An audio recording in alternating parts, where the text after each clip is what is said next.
معايا النهارده هعمل معاكم وحدات جلاش تخلص معاكم بسرعه. لما يجيلكوا ضيوف ما تاخدش معاكم حله، ما ياخدش معاكم ربع ساعه، تعمليه سريع سريع وفي الفرن يستوي بسرعه وتزوقيه بعد ما يخلص. يلا بينا نعمله مع بعض.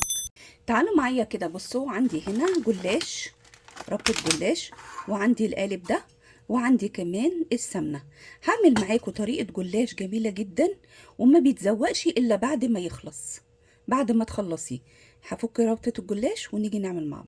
بصوا معايا كده، انا بفك ربطه الجلاش ليه؟ عشان اطلعها وارجعها تاني من قلب اللفه بتاعتها. بصوا كده، فتحنا كده اهي ورقه الجلاش. لما بيبقى طازه بيبقى جميل كده.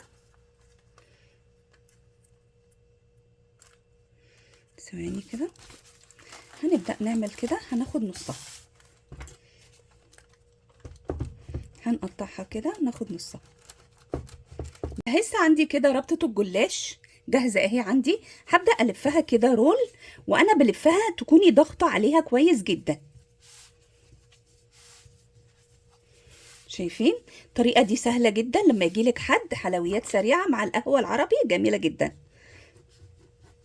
وتقطعيها كده حلقات بسكينه تكون مشرشره، كلها تتقطع بنفس الطريقه كده حلقات. هجيب كده هنا، هحط كده نقطه القالب بتاعي، واحط في كل مكان نقطه صغننه، هعملها بالفرشه وارجع لكم. تعالوا بصوا بقى معايا كده. هبدا بقى اجيب دولت واحطهم كده اللي احنا قطعناهم مع بعض. بعد كده هنبدا نحط عليهم كل واحده كده، نحطه كده جواها.